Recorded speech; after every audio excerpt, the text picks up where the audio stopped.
Esi sveicināts jaunā Dieva žēlstības dienā. Šodien ir svētdiena.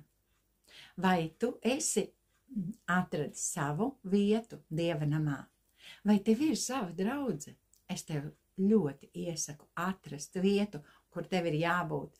Jo tad, kad tu esi tur, kur tev ir jābūt pēc Dieva gribas, tu esi piepildīts, tu apmierināts esi. Es to saku kā zivs ūdenī.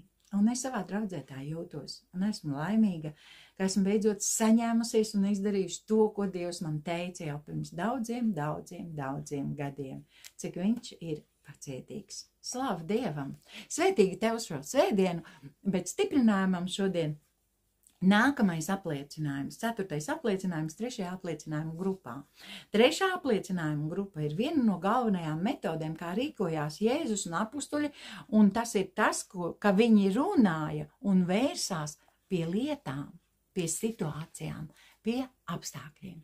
Un mēs vakardien apliecinājām, ka tieši tāpat kā Jēzus vērsās pie vētras, mēs runājam savam prātam, emocijām, ķermenim un mūsu ģimenei, un mūsu apstākļiem, mūsu situācijām klusu mierā. Mēs sagaidām, ka tas tā arī notiks. Un nereti notiek tieši pretējais. Tajā dienā, kad es veicu to ierakstu, man bija 2 uzbrukumi no maniem vismīļākajiem cilvēkiem, no 2 dēliem. Tādi, mēs to saucam par uzbraucieniem, ja, tāds, es to, tā, lai būtu saprotami, ne īsti laipnā tonī izteikta frāze manā virzienā. Un sākumā man tas ķērās pie sirds, es ātri sapratu, par ko ir stāsts, par ko ir runa un kāpēc tā notiek. Un tad es klusu pagriezos pret viņiem ar muguru un paskatījos debesīm, es teicu, tēt, man nepatīk šitā. Es arī sajūtu to mirkli, ka man ir izvēle apvainoties vai neapvainoties, sadusmoties vai nesadusmoties. Bet tā kā tur īsti laika nebija ne sadusmoties, ne lemt, tad es izvēlējos nesadusmoties un neapvainoties. Slāva Dievam, tieši tāpat bija arī otrā situācijā un finālā. Sātans pielietoja manu vīru, tas arī izteica kaut kādā nelabā. Es izjūtu toņus, kādā tonī cilvēks ar mani runā, un es jūtu to zemtekstu, kas ir zem viņa apakšā. Tāda ir dāvana, Dieva dāvana pie manis.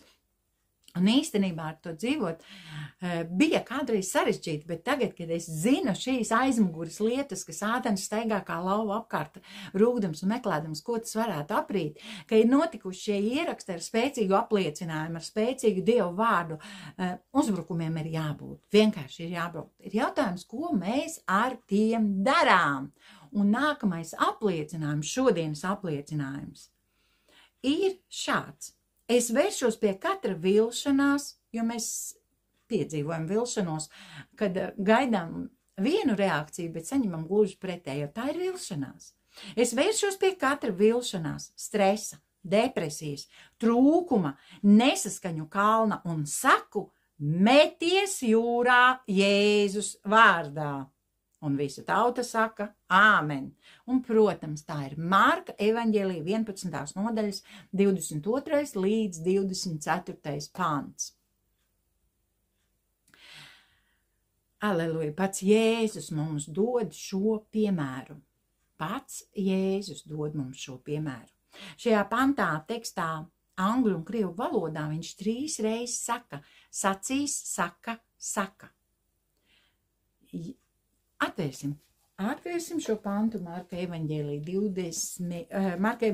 11. nodaļā. No tā daudzus gadus pēc kārtas sludināja Kennets Hagins. Viņš šo vienu rakstu vietu sludināja vai gadus 4 vai pat vairāk, īsti nepateikšu, man neticiet, es nezinu īsti, bet viņš sludināja ļoti ilgi. Un kāds vīrs pie viņa pienāca un teica, cik ilgi var sludināt vienu un to pašu? Un Hagins bija atbildējis, tik ilgi, kamēr tu to sapratīsi. Un tātad, Marka evaņģēlijas 11. nodaļa, 22. līdz 24. pants. Un Jēzus atbildēja tiem un saka, ticiet uz Dievu. Šajā vietā ir tulkojumi, kur ir teikts, lai jums ir Dieva ticības veids. Es apvienoju vairākus tulkojumus vienā. Lai jums ir Dieva ticības veids. Kāds bija Dieva ticības veids? Viņš ticēja, viņš pateica un notika. Pirmā mūsu grāmata, 1. nodaļa, to ļoti labi var redzēt. Dievs sacīja un notika. Dievs sacīja un notika. Tu saki un āmen, notiek. Jo patiesi es jums saku, ja kas šim kalnam sacīs, celies un meties jūrā, un nešaubīsies savā sirdī, bet ticēs, ka notiks, ko viņš saka, tā ir otrā reize, tad viņam tas notiks, un citos tulkojumos aiz notiks ir komats, ko viņš teicis, jeb ko viņš saka. Pats Jēzus mums dod formulu, kā mēs varam iegūt to, kam mēs ticam. Un tu varbūt teiksi, es visu laiku to daru. Pieliec ticību klāt. Pieliec savu ticību klāt. Pasaki, es tam ticu. Es tam ticu. Es izvēlos ticēt tam, ko es saku. Un notiks. Jo Jēzus teica, ka notiks. Un 24. pants. Tāpēc es jums saku, saka Jēzus. Visu, ko jūs lūgdami lūgsiet, ticiet, ka jūs dabūsit. Tad tas jums notiks. Amen. Brīnišķīgs Dieva apsolījums. Jēzus, pats Jēzus, mūsu skolotājs, kam mēs esam mācekļi.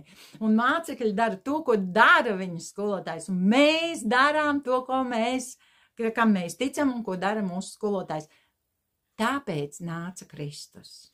Lai mēs varētu šo dzīvi dzīvot kā uzvarētāji.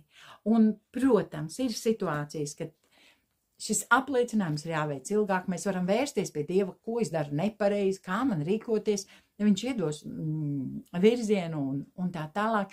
Ir daudzas lietas, kuras es arī apliecinu jau gadiem un nenotiek. Tēvs piedod, notiek. Jebkurā gadījumā. Ticība ir atslēga. Un šīs dienas apliecinājums ir tāds pretsitiens vēlnam un stiprinājums mūsu ticībai. Es vēršos Jēzus vārdā, protams, pie katra vilšanās, stresa, depresijas, trūkuma, nesaskaņu kalna un saku, meties jūrā Jēzus vārdā, lai slavēts Dievs, kas mums devis šo autoritāti. Ja mēs noticam, ka tajā brīdī šis kalns ir meties jūrā. Dievs pieliek visus pasaules spēkus, lai tavs apliecinājums piepildītos tavā dzīvē. Ir tikai viena nianse. Nekad nesaki, ka nenotiek. Nekad nesaki, ka nenotiek. Tāpēc, ka tajā brīdī tu izdzēs visu to, ko tu garīgajā pasaulē esi uzbūvējis. Lai slavēts Dievs! Debes Tēvs, es tev pateicos, ka visi kalni, stresa kalni, attiecību problēmu kalni, visas mūsu bailes un šaubas, viss, kas mums traucē, mūsu depresijas, mūsu trūkumi, mūsu nesaskaņas, ir metušies jūrā Jēzus vārdā šajā pašā mirklī. Jo tu, kungs, teici, ka notiks, ko mēs sakām, un mēs pateicamies, Tēvs, ka mēs dzīvojam mierā un saticībā, labās attiecībās. Mums nav ne depresijas, ne trūkuma, mēs esam saskaņā ar visiem, jo tu esi Dievs un kungs katrā mūsu situācijā, tāpēc tev vienam par mūsu dzīvi, lai slava, lai gods, lai pateicība Jēzus Kristus vārdā. Āmen!